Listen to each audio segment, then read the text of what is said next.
नमस्कार, मैं हूं प्रवीण दुबे। मध्य प्रदेश में इन दिनों सवाल यह नहीं कि किस पार्टी के पास कितने मजबूत विधायक और नेता हैं, सवाल यह है कि किस सियासी दल में दमदार नेता और विधायकों को तोड़ लाने की हैसियत है। मार्च में एक मुश्त 22 विधायक और उसके बाद किश्तों में 3 और विधायकों को अपने पाले में कर चुकी बीजेपी के बाद क्या अब कांग्रेस में भी जोड़ तोड़ शुरू हो गया है? ग्वालियर चंबल में बालेंदु शुक्ल और कन्हैयालाल अग्रवाल के बाद ग्वालियर में बीजेपी का दमदार चेहरा सतीश सिकरवार अब कांग्रेस का दामन थामेंगे, ऐसा कहा जा रहा। जिस वक्त कांग्रेस ये अधिकृत सूचना जारी कर रही थी उस वक्त धार के बदनावर में बीजेपी कार्यकर्ताओं की पूरी खेप कांग्रेस की हो रही थी। उपचुनाव की सीट बदनावर में आज करीब 300 बीजेपी कार्यकर्ताओं ने एक साथ कांग्रेस की सदस्यता ली है। हालांकि इस भगदड़ से खुद को बेअसर दिखा रही बीजेपी पार्टी का फोकस अब वोटर पर है। चुनावी तैयारियों को लेकर बीजेपी की बैठक में कार्यकर्ताओं को एक लाइन का संदेश कि पार्टी के नए मेहमानों की जीत में पूरी ताकत झोंक देनी है। मंत्री बिसाहुलाल सिंह के लिए माहौल बनाने अनूपपुर पहुंचे मुख्यमंत्री शिवराज सिंह चौहान ने वानगी भी पेश कर दी। उन्होंने कहा कि अगर शिवराज को मुख्यमंत्री के तौर पर देखना चाहते हैं तो बिसाहुलाल सिंह को भारी मतों से चुनाव जिताइए। अधिसूचना लगने के पहले उपचुनाव वाली सीटों पर तरक्की की तस्वीर। मुख्यमंत्री शिवराज सिंह चौहान 9 से 14 सितंबर तक मालवा, निमाड़, ग्वालियर चंबल की 16 सीटों पर 1000 करोड़ का भूमि पूजन और 1600 करोड़ के विकास कार्यों का लोकार्पण करेंगे। इसके भी जीरो नहीं पता है मुझे। ये सारी कवायद, ये दौड़ वोटर के लिए। सवाल यह है कि तोड़ फोड़ और जोड़ तोड़ की सियासत जनता को रास आएगी क्या? केवल दल नहीं, बदले हुए दिल लिए खड़े जनप्रतिनिधि जनता का 100 टंच भरोसा बन पाएंगे क्या? सवाल यह भी कि चाहे बीजेपी में हो या कांग्रेस में, इस तोड़फोड़ से जनता को हासिल क्या है? सवाल कई हैं और जवाब तो देना होगा, लेकिन पहले आपको दिखाते हैं एक रिपोर्ट, देखिए।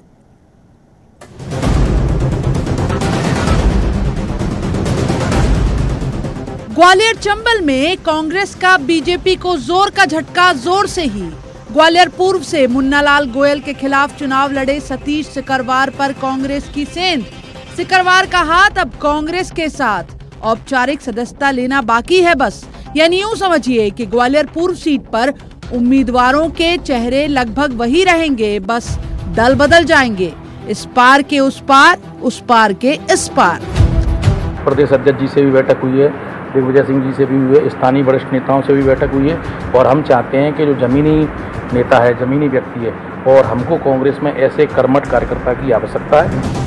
ग्वालियर चंबल में कांग्रेस के खाते में आए बालेंदु शुक्ल और कन्हैयालाल अग्रवाल के बाद ये तीसरा बड़ा नाम है सतीश सिकरवार का। ये दूसरी तस्वीर धार जिले के बदनावर सीट के बिड़वाल गांव की। एक साथ 300 बीजेपी कार्यकर्ता कांग्रेस के हो गए। पूर्व मंत्री बाला बच्चन की मौजूदगी में हुआ ये दल परिवर्तन। हालांकि बीजेपी इस तोड़फोड़ से बेअसर कह रही है कि जिनका डीएनए बीजेपी का है वो पार्टी छोड़कर कभी नहीं जाएंगे। कई बार मन पे लेकर के लोग घोषणा कर देते हैं, लेकिन बाद में हमको ध्यान में आता है कि ऐसे कोई छोड़ के जाते नहीं, क्योंकि भाजपा का डीएनए इस प्रकार का नहीं है। भाजपा का आदमी भाजपा में ही रहता है। ये तो कांग्रेस का डीएनए है, कांग्रेस के अंदर ऐसी घटनाएं घटती रहती है। बीजेपी की रणनीति है कि जो पार्टी के संभावित उम्मीदवार हैं, सत्ता जिनकी बदौलत आई, पार्टी उनकी जीत में पूरी ताकत झोंक दे। आज अनूपपुर पहुंचे सीएम शिवराज ने खुद इसकी मिसाल भी पेश कर दी। बोलो सब तैयार हो, एक बार जो सब तैयार हो, बिसाहुलाल जी को जिताओगे, शिवराज को मुख्यमंत्री बने रहने दोगे। जनता के सामने मुश्किल यह है कि एक पार्टी के खांचे में नेताओं को देखता रहा वोटर नई शिनाख्त के साथ उलझ नहीं जाएगा क्या? दल बदल कर रहे नेताओं के सामने चुनौती जनता को ये भरोसा दिलाने की भी होगी कि केवल दल बदला है, जनता के लिए दिल नहीं बदला। बाकी तोड़फोड़ से मजबूत होती सियासत अभी और बढ़ेगी क्या? उपचुनाव की तारीखों के ऐलान के पहले कितने टूटेंगे, कितने रूठेंगे, सवाल उठेंगे और जवाब तो देना होगा। ग्वालियर में सुशील कौशिक, धार में नवीन मेहर, अनूपपुर में राजनारायण द्विवेदी और भोपाल में अनुराग श्रीवास्तव के साथ bureau report, news 18 Madhya Pradesh Chhattisgarh.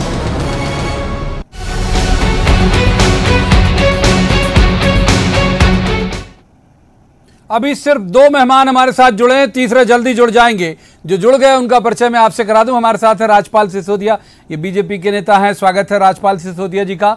और दूसरे मेहमान पत्रकारिता का चर्चित चेहरा हैं, अच्छे राजनीतिक विश्लेषक हैं, दिनेश गुप्ता। दिनेश जी का भी बहुत स्वागत है। राजपाल जी का ही रुख कर लेते हैं। राजपाल जी, इनके लोग जब आपके पास आते हैं टूट के, तब आप कह देते हैं हृदय परिवर्तन हुआ है, वो तो वहां बेचैन थे, परेशान थे।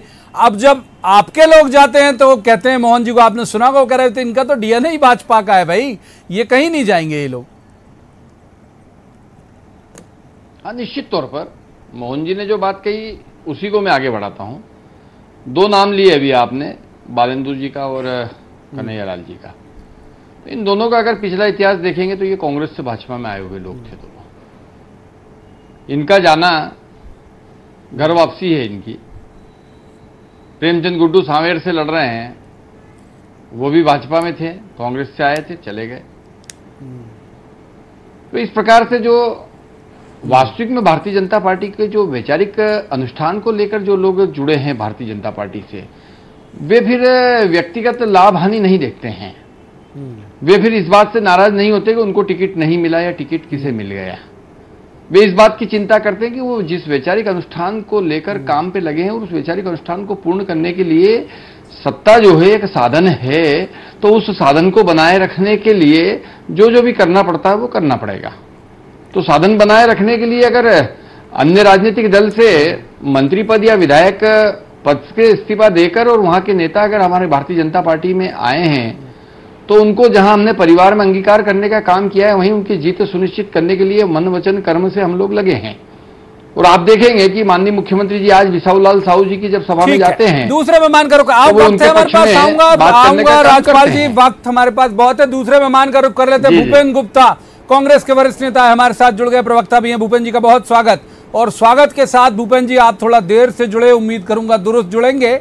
ये अभी आप सुन नहीं पाए, आपके पास जो लोग आ रहे हैं टूट के, उनके बारे में इनके कैबिनेट मिनिस्टर जो हैं मोहन जी, उनका भी कहना, और राजपाल सिसोदिया जी हमारे साथ जुड़े हुए हैं, उनका भी कहना कि डीएनए इनका भाजपा का है भाई, कहीं नहीं जाएंगे। आपके साथ ऐसे ही सतही तौर पर जुड़ रहे हैं।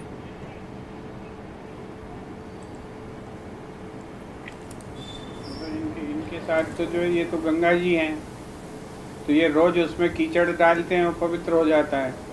और दूसरे लोग तो नदी नाले हैं। ये जो समंदर का खारापन है भारतीय जनता पार्टी में, यही इनके जो है सुन पा रहे हैं मुझे आप? और इसी के कारण इन्हें सौदे करने की जरूरत पड़ती। जी जी, आपको आ रही मेरी आवाज? हेलो? जी हाँ, बिल्कुल आ रही, बोलिए। हेलो?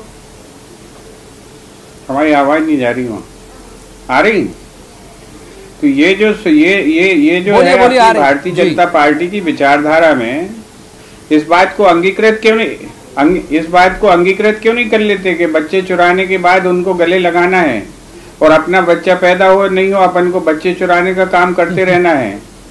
ये जो है दूसरे जो सौदों से खरीदे गए लोग हैं, उनको अंगीकार करना, उनके चरण पखारना है और पांव पखराई करना है। ये अपने सिद्धांतों में इसको लिख लेंगे। जब से जन्म हुआ है जनसंघ का, भारतीय जनता पार्टी का, यही काम तो करते आए। तो ये इसको अपने सिद्धांतों में लिख लें कि हमें इससे कोई परहेज नहीं है।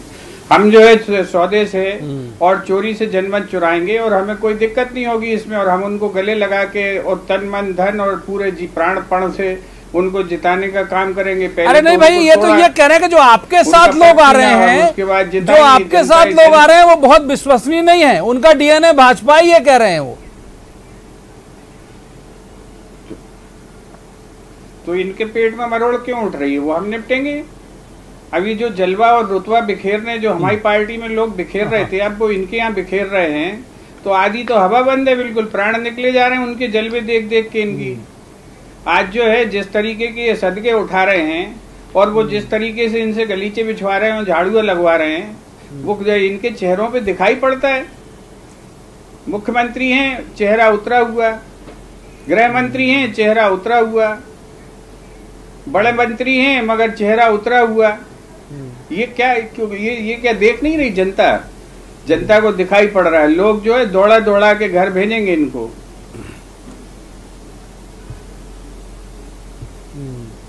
लोग दौड़ा दौड़ा घर भेजेंगे। दिनेश जी का रुख कर लेते हैं। दिनेश जी, ये जो दो नाम मार्केट में हैं वो कब हो जाएंगे अनाउंस? जब ये अधिसूचना लगेगी तो टिकट कांग्रेस अनाउंस करेगी, ऐसी उम्मीद की जा रही है। सतीश सिकरवार जो कल शामिल हो रहे हैं, ये हार चुके हैं एक बार मुन्नालाल गोयल से भी अभी, और पिछले चुनाव में मतलब, और अब वो फिर आ रहे हैं। केएल अग्रवाल जी की भी बात कही जाए अगर, तो महेंद्र सिंह सिसोदिया के खिलाफ 3 बार लड़े और सिर्फ 1 बार जीते। तो ये अल्टी पल्टी जो हो रहा है, इसे वोटर स्वीकार कर पाएगा? और कौन कितना ताकतवर होगा इस अल्टी पल्टी में, आपको लगता है? देखिए प्रवीण जी, ये जो अल्टी पल्टी हो रही है ये बहुत ही अनपेक्षित नहीं थी, ये अपेक्षित थी। क्योंकि जिस तरह से मध्य प्रदेश में मार्च का जो राजनीतिक घटनाक्रम था और बड़े पैमाने पर जब कांग्रेस से भारतीय जनता पार्टी में लोग आए, तो स्वाभाविक तौर पर जो भारतीय जनता पार्टी में सालों से राजनीति कर रहे थे और उन लोगों के विरोध की राजनीति कर रहे थे जो आ गए हैं, तो उसका रिएक्शन तो होना ही था। ये नेचुरल रिएक्शन है और इसका जो इफेक्ट है वो अब हम देख रहे हैं कि वो धीरे धीरे सामने आ रहा है। तो निश्चित तौर पर इस दौरान जो है ना कहीं पार्टी में, यदि कांग्रेस पार्टी में लेना है तो किन शर्तों पर लेना है, क्या लोगों की डिमांड है, ये जो सारी चीजें चर्चा तो चली रही होंगी ना। क्योंकि जो कैंडिडेट पिछले 2018 के चुनाव में थे, केवल सतीश सिकरवार की बात नहीं, केएल अग्रवाल की बात नहीं, हमने सोमावली में भी देखा कि वहाँ भी जो है उस तरह की बात हो रही थी। बदनावर जो है वहाँ भी जो पुराने जो कैंडिडेट वहाँ चुनाव लड़े, वहाँ भी बात हो रही। सवाल ये है कि जब आप बिकाऊ और टिकाऊ के मुद्दे पर जब आप जा रहे हैं तो आपको एक्सपोर्ट करने की आवश्यकता क्या है? कांग्रेस पार्टी अपना नेचुरल लीडर क्यों नहीं डेवलप करती जो उनके अंदर है, जो उनके यहाँ उसी विधानसभा क्षेत्र में काम कर रहे हैं। तो जो नारा आप जब देते हैं तो जो कार्यकर्ता है, तो जो भारतीय जनता पार्टी से लोग आके यदि कांग्रेस में टिकट लेंगे, तो जो कांग्रेस का वो कार्यकर्ता जो पार्टी छोड़कर नहीं गया, तो निश्चित तौर पर उसको थोड़ा सा जो है धक्का लगेगा कि बताइए हम छोड़ के नहीं गए और इसके बाद भी हमको पार्टी ने तवज्जो नहीं दी। इसीलिए चलेंगे तो एक बार फिर से हम भूपेंद्र जी के पास, उसके बाद राजपाल जी का रुख करेंगे। भूपेंद्र जी, ये कह रहे हैं दिनेश जी कि आपने नारा दिया बिकाऊ और टिकाऊ, तो अपने आप ही तो भर लिया आए, आप ये भी कहेंगे बिकाऊ हैं जो आप लोग लाओगे उनको? क्या ये पैसे लेकर आ रहे हैं हमारी पार्टी में? बिकाऊ का मतलब है जिनके बारे में लोग राशि अमाउंट बता के गांव में जिनकी चर्चा है और जिनको सौदे करके जो है दोपहर में त्याग पत्र दिलाया और शाम को मंत्री बना दिया। सौदा क्या होता है? क्या ये सब सौदा करके आ रहे हैं कांग्रेस में? क्या इनको कांग्रेस पार्टी पैसे दे रही है? ये जो है ये अंतर है। बिकाऊ का मतलब होता है जो बिकाऊ, जो माल लेके बिका हुआ है, और टिकाऊ का मतलब होता है जो टिकट दे रही। तो टिकट सौदा है क्या? ये इलेक्शनियरिंग है, ये इलेक्ट्रॉनिक इंजीनियरिंग है। इनने जो है टिकट दी अभी मुन्नालाल गोयल को, किस आधार पे दी? वो तो समाजवादी है। कितने नाम गिना दूं मैं? इनने एंदल सिंह कंसाना को टिकट दी, किस आधार पे दी? वो तो इनकी जड़ खोद इनका विरोधी है।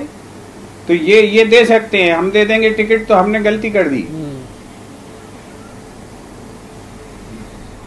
नहीं साहब, गलती और सही की बात नहीं। राजपाल सिसोदिया जी का रुख कर लेते हैं। राजपाल सिसोदिया साहब, सीएम शिवराज सिंह चौहान 9 से 14 सितंबर तक मालवा, निमाड़, ग्वालियर, चंबल की 16 सीटों पर 1000 करोड़ का भूमि पूजन, 1600 करोड़ के विकास कार्यों का लोकार्पण करेंगे। चुनाव के मुहाने इतने बड़े बड़े काम, आपको लगता है अपील करेंगे वोटर को? नहीं, निश्चित तौर पर भारतीय जनता पार्टी की सरकार जब मध्य प्रदेश में या देश में बनती है तो विकास की नई इबारत लिखने का काम हम करते हैं। देश के अंदर माननीय मोदी जी के नेतृत्व में हमने न्यू इंडिया के कॉन्सेप्ट के साथ में आत्मनिर्भर भारत का जो एक कार्यक्रम शुरू करा है, उसके तहत मध्य प्रदेश के अंदर भी हम जो है हर विभाग के माध्यम से मध्य प्रदेश आत्मनिर्भर हो, इस दिशा में काम कर रहे हैं। जहाँ एक तरफ इतना भूमि पूजन होने का काम हो रहा है, वहीं दूसरी तरफ लोकार्पण का जो काम हो रहा है, ये बात साबित करता है कि मध्य प्रदेश के अंदर जो मुख्यमंत्री है माननीय शिवराज सिंह चौहान जी, उनका एक विजन है मध्य प्रदेश को विकसित और सर्वांगीण विकास करने का, स्वर्णिम मध्य प्रदेश बनाने का, और उस विजन को लेकर वो काम कर रहे हैं। वो दुख दर्द में भी लोगों के साथ है, वे जब बाढ़ पीड़ितों के बीच में भी है, और वो जब फसल खराब होती है तो किसानों के बीच में भी है। उनकी संवेदनशीलता मध्य प्रदेश के जन जन के लिए है, और इसी बात को लेकर कहीं ना कहीं मध्य प्रदेश के अंदर जो लोकप्रियता है माननीय मुख्यमंत्री जी की, वो अपने चरम पर है। जहाँ तक बात है कांग्रेस के आदरणीय भूपेंद्र गुप्ता जी अभी कह रहे थे, तो ये डबल स्टैंडर्ड की बात नहीं करना चाहिए। कांग्रेस को एक स्टैंड की बात करना चाहिए और एक स्टैंड पे रहना चाहिए। परंतु होता यह कि कांग्रेस ने हमेशा दो मुखी बातें करने का काम किया है, तो ऐसे दो तरह की बात करना ठीक नहीं। आप 10-10 स्टैंड लोगे और दूसरों से आप बोल रहे आदरणीय आप जो बोल रहे थे तो मैं सुन रहा था। क्या आप जो बोल रहे थे तो मैं सुन रहा था। आप अब ये आरोप हम ऐसे हल्के आरोप हम नहीं लगाते हैं, ऐसे हल्के आरोप आपकी तरह हल्के आरोप हम नहीं लगाते हैं। जो हम वही बात हमने उनका अपहरण करके होटलों में रखा। भूपेन जी बताओ ना भैया, भूपेन जी हम वही बात बोल रहे हैं जो हमने क्या उन्हें होटलों में रखा अपहरण करके? ना आप जो बोल हमने क्या गुंडे भेजे उनके आसपास उनकी सुरक्षा करने के लिए? जो जरा बताओ ना भैया, जिस बात को आप बोल रहे हैं जानकारी दो ना साहब, जो पब्लिक डोमेन में है उसकी जानकारी दो।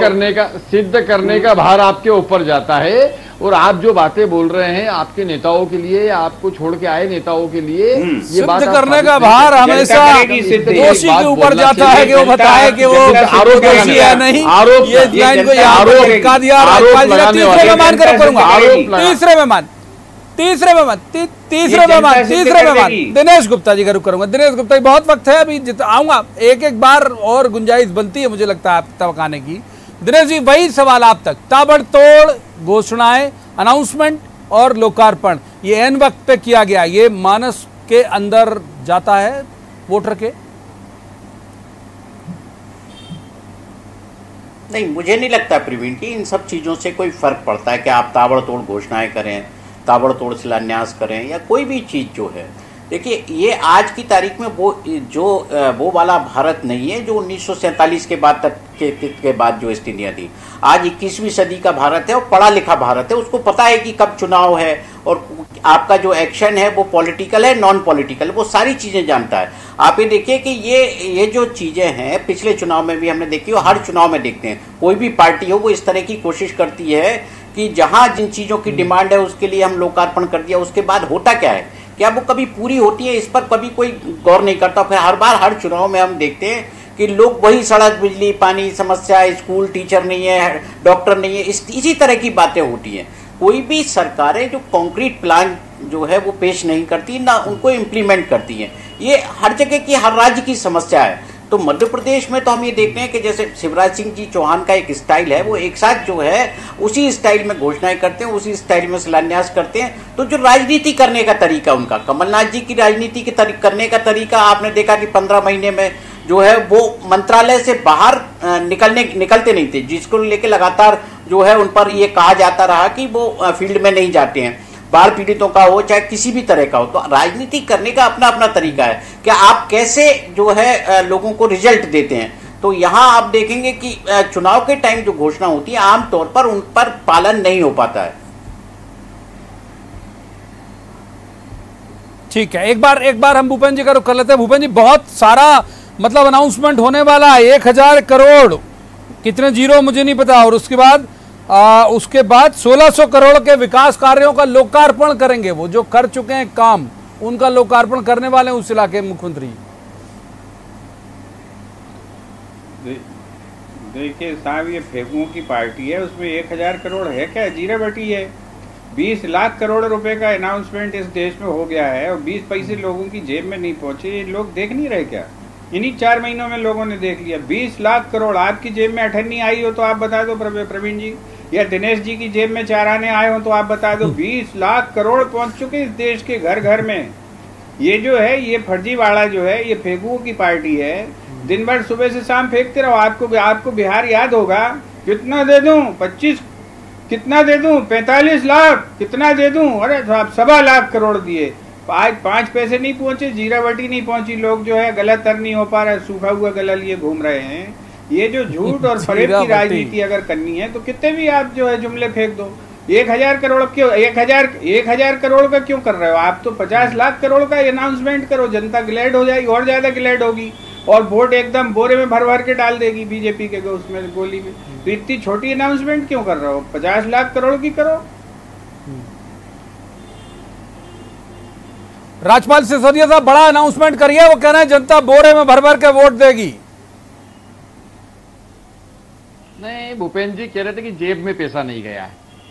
मैं उन्हीं की बात को आगे बढ़ाता हूं कि जेब में पैसा भेजने की संस्कृति कांग्रेस की संस्कृति है, भारतीय 20 जनता लाख पार्टी की करोड़ संस्कृति अठन्नी खाते में पैसे भेजने की है। आपकी जेब में आया डायरेक्ट क्या? बेनिफिट आपकी जेब में आया 90 रुपए लीटर पेट्रोल खा रहा आदमी, आपकी जेब में आया क्या? डायरेक्ट बेनिफिट 90 रुपए लीटर का पेट्रोल डलवा रहा है जनता, काम किया है।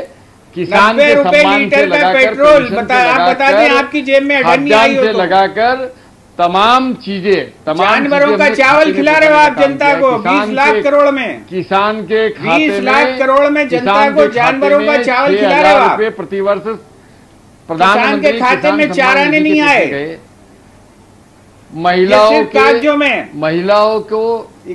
में आए, निःशुल्क जो है किसानों की सूची जारी कर दो, हमारे जैसी हमने जारी की है ऐसे सूची जारी कर दो। के प्रधानमंत्री आवास के भवन बनाने का काम किया। ये जेब में पैसा पहुंचाने की संस्कृति कांग्रेस आपके बीजेपी के आधे नेता जिनकी गैस एजेंसी है वो उज्ज्वला कनेक्शन की चोरी करने में फंसे हुए हैं। भारतीय जनता पार्टी की सरकार में सिसोदिया जी आपको पता है कि भाजपा के कितने नेता जो है ये उज्ज्वला का सिलेंडर बेचने की चोरी में पकड़े गए। आप जो है भूपेंद्र जी थोड़ा सा आपको पता है कि कितने उज्ज्वला की चोरी में पकड़े गए आपके नेता रहेगा। दिनेश जी का रुख कर रहे हैं। दिनेश जी पर्याप्त वक्त आप दोनों को दिया। दिनेश जी की तरफ चलेंगे हम, दिनेश जी की तरफ चलेंगे, भूपेंद्र जी, राजपाल जी, दिनेश जी की तरफ चलेंगे। दिनेश जी वही सवाल एक बार फिर से वोटर की तरफ से हम अगर खड़े होकर देखें तो पहली बार राम सिंह को कांग्रेस के लिए वोट दिया, अब राम सिंह बीजेपी से मांग रहा है, श्याम सिंह को बीजेपी के लिए हमने नहीं दिया, अब वो फिर कांग्रेस से मांग रहा है। ये कंफ्यूज हो जाएगा वोटर तो कि आदमी वही, दल बदल गए। नहीं, बिल्कुल देखिए क्या है कि वोटर कभी कंफ्यूज नहीं होता। आप देखिए कि इस बार भी जो विधानसभा के आम चुनाव में हमने देखा कि उसका जो मैंडेट था वो कंफ्यूजन वाला नहीं था। उसको जहां जो कैंडिडेट पसंद आ रहा था उसने वहां कैंडिडेट उसको चुना, और उसी का कारण हम ये देख रहे हैं कि दोनों दलों को कोई स्पष्ट बहुमत नहीं मिला था। वोटर का माइंड क्लियर था, और वोटर का माइंड आप इस चुनाव में भी देखेंगे, उपचुनाव में वो भी क्लियर होगा। उसे ये नहीं पता, वो मालूम है उसे कि राम सिंह को मैंने पिछली बार क्यों नहीं चुना था और श्याम सिंह को क्यों चुना था। जो राजनीतिक परिस्थितियां यदि पिछले 18-20 महीने में बदली हैं और उसको वोटर महसूस करता है कि मैंने पिछली बार जिनको वोट दिया था उसके कारण हमें जो लाभ मिलना था या जो वादा किया था, जिसे आप वचन पत्र कहते हैं, घोषणा पत्र कहते हैं, कि किसने कितना इम्प्लीमेंट किया, वो सब कुछ नाप तौल कर जो है अपना वोट देता है। और इस बार भी आप उपचुनाव में आप ये देखेंगे कि वो अपना स्पष्ट मत देगा कि वहां जहां उसको भले ही लग रहा है कि कोई आज भारतीय जनता पार्टी से पिछली बार था, कांग्रेस से आ गया, वहां जब मैदान में हम जाते हैं तो कास्ट इक्वेशन होता है, फिर गांव मोहल्ले नाते रिश्तेदारी, जो ग्वालियर चंबल के रीजन में जहां सबसे ज्यादा हम ये देख रहे हैं कि दल बदल हो रहा है, वहां बहुत सारे फैक्टर काम करते हैं। बहुत सारे जो उन फैक्टरों के आधार पर वोट देते हैं, बहुत सारे फैक्टर काम करते हैं। दिनेश जी को रोकना पड़ेगा, माफ कीजिए, इतनी चर्चा के लिए वक्त आज का मुकर्रर है, लेकिन ये बात बिल्कुल सही कह रहे हैं दिनेश जी। और इसी बात के साथ मुझे लगता है कि तीनों मेहमानों का शुक्रिया करने के बाद हमें जाना चाहिए कि वोटर बहुत स्मार्ट है। और अगर पिछले चुनाव जैसा ट्रेंड चला, जैसा पिछला आम चुनाव में चला था कि जो पार्टी परख होने के बजाय व्यक्ति परख हो गए थे चुनाव, इसीलिए कंप्लीट मेजॉरिटी किसी को मिली नहीं, और अगर इस बार भी वोटर उसी अंदाज में वोट करेगा तो वो संभव है कि बहुत सारे लोगों की फजीयत हो जाए। होगा क्या, ये चुनाव के नतीजे के वक्त पता चलेगा। आज की इस चर्चा में इतना ही। कल किसी खास मसले पर खास पैनल के साथ बैठ के कहेंगे, जवाब तो देना होगा। तब तक आप देखते रहिए न्यूज़ 18 मध्य प्रदेश छत्तीसगढ़।